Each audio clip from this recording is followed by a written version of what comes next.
दैज्लां बोथोर सौफैनाय लोगो लोगो माइ आबाद फोथाराव गायनाय फुनायाव मुखुब जादों आबादारिफोरा। आबादारिफोरजों लोगोसे आबाद मावनायाव मुखुब नुनो मोनदों एमसिएलए मन्टु बर'खौ। गुबुन गुबुन बोसोरफोराव आबाद मावनायनिख्रुइ बे बोसोरनि आबाद मावनाया एसे लेट जानायखौ नुनो मोननाय जादों। अदेबानि सिगां समफोराव आसार दानाव आबाद मावनायनि हारफोरा जोबलांनो हमोमोन, नाथाय बे बोसोराव अखा हायैनि जाहोनाव आबादारिफोरा आबाद मावनो हायाखैमोन आरो बेनिनो अखा हानाय लोगो लोगोनो आबादथिलियाव होंगो दोंगो गायनाय फुनायाव मुखुब जानायखौ नुनो मोननाय जादों। बेबादिनो समाज सिबियारि महरै साननैसो सिगां समनिफ्रायनो 22 नं कक्लाबारि बियाबनि एमसिएलए मन्टु बर'आबो गावनि बियाबनि गुबुन गुबुन गामिफोराव थांनानै गामिनि आबादारिफोरजों साननैसो सिगां समनिफ्रायनो आबाद मावनायाव मुखुब जानायखौ नुनो मोननाय जादोंमोन। बेबायदिनो दिनैबो बाक्सा जिल्लानि सालबारि मुखुमानि बेन्दोंनि सिमला पुलिस थानानि सिङाव थानाय गोदान बरगाव गामियाव आबादारिफोरजों लोगोसे गायनाय फुनायाव मुखुब जानायखौ नुनो मोननाय जादों।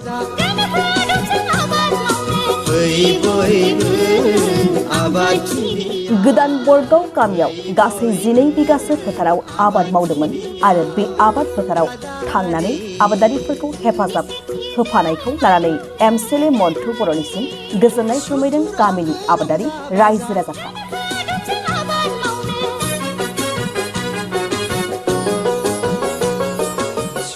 गामिनि आइजोफोरा फोरमायनाय बादिब्ला दिनैबो गोदोनि बायदि जथायै सावरि बादालि जानानै आबाद मावबोनाय हारिमुखौ दिनैबो गोजाम मुगानि बादिनो जथायै मावो होननानै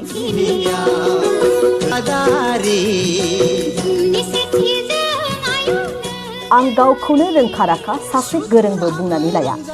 नाथायबा आं दिनैल' नङा सिगां समनिफ्रायनो न'आव आबाद मावनायनि हुदा दंखायो आरो जों कक्लाबारि फार्मावबो गोबां आबाद मावबोदों होननानै मन्टु बर' बिथाङा खौरांगिरिनि गेजेरजों फोरमायो।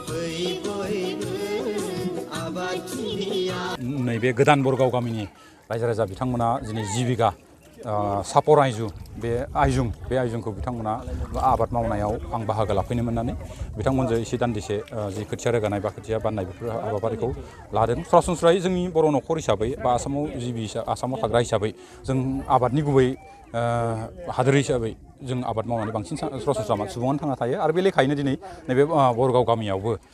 रायजोआ गासैबो गावबागाव न'खरनिखौ दा फोजोबखांनायनि उनाव दिनै बिथांमोना रायजोनि जिखिनि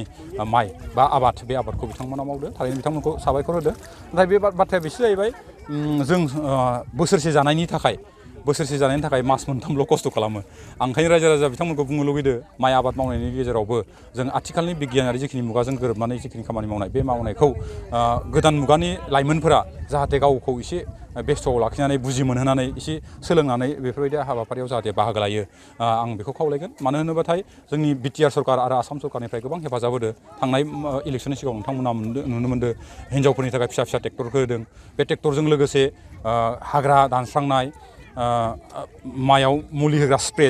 बे स्प्रे बायदिसिना आगजुफोरखौ जों होदो आरो मोनफ्रोमबो PCDC वाइसआव जों एबार मेसिनारि फार्मनि खालामनायनि थाखाय ट्रेक्टर होनायनि बाथ्राखौ लादो। थांनाय सिगांनि बोसोराव जों मोनफ्रोमबो ब्लक अफिसाव गंफा ट्रेक्टर होनायजों लोगोसे बायदिसिना आबादनि जिखिनि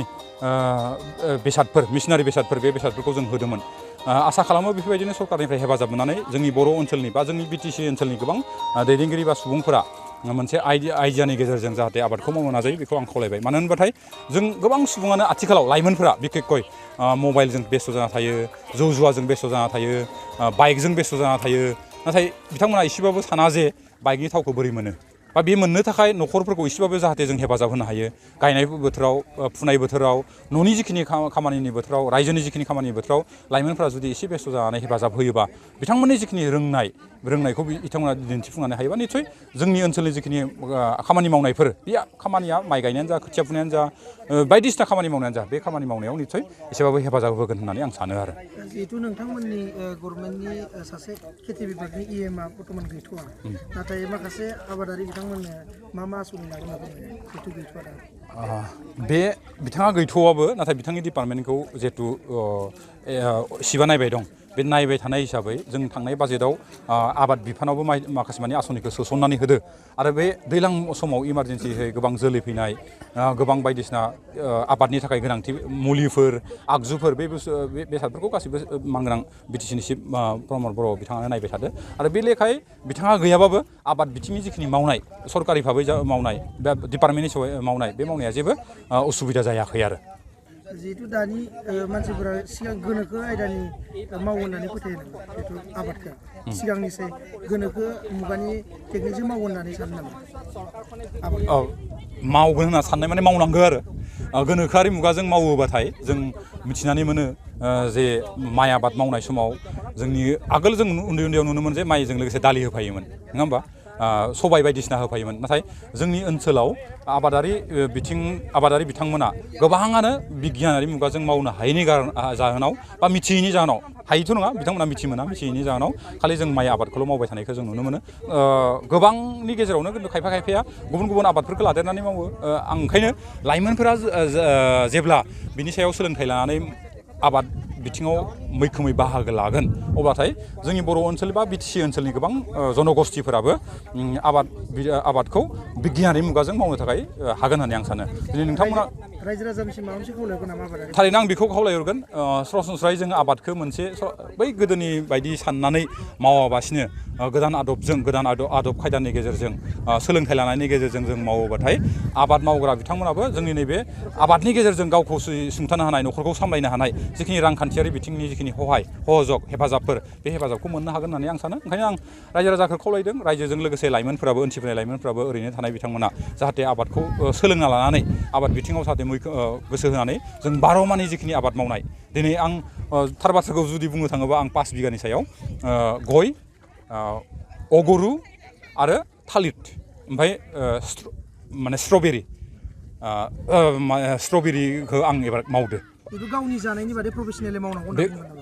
बेनोथ' गावनि जानायनि अनगायै जोंनि सरासनस्रा रायजोफ्रा जानायनि थाखायल' मावो आं बुंनो नागिरनाया आबादारिफोरा गोदान आदबजों सोलोंनानै लानानै गोदान आदब खान्थिजों जों प्रफेसनेलि बेखौ बिजनेस लाइनावबो लांनानै जोंनि जिखिनि न'खरनि जिखिनि रांखान्थियारि बिथिं लोरबां बे लोरबांखौ जों एसे सुंथानो हानायनि जिखिनि राहा बे राहाखौ जों लानो हानांगोन होननानै आं सानो आबाद होननाय बुंनाय लोगो लोगो सरासनस्रा माइ आबादखौ जोङो दालि आबादखौ बुजियो खिन्थु जों सरासनस्रा जों आबाद होननाय लोगो लोगो एग्रिकालसाराव जुदि थांबा बोरमा अमा फिसिनाय दाउ अमा फिसिनाय ना फिसिनाय बिफां लाइफांनि हर्टिकालसारजों जुदि लायोबा माने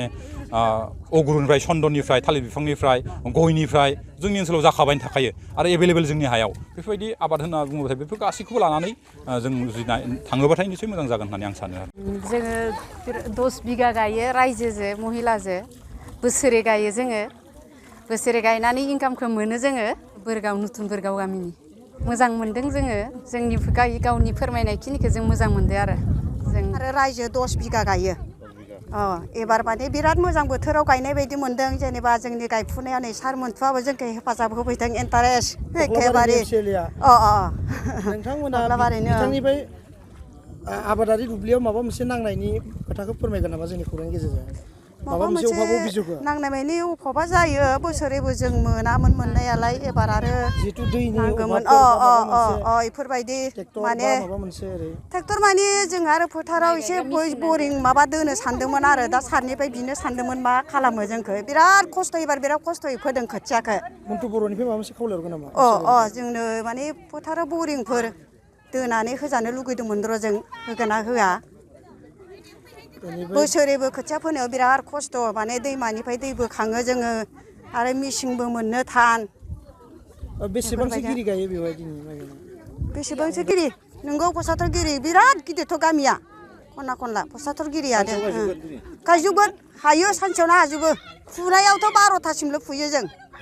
हाजोबगोन सानसेयावनो जों जा माने 1 बाजिबो जायाबो जानो हागौ बिदिनो गायखांनानै एसे जानाय लोंनायनि खोथायाव जासिगोन 2थासो बाजिया हागोन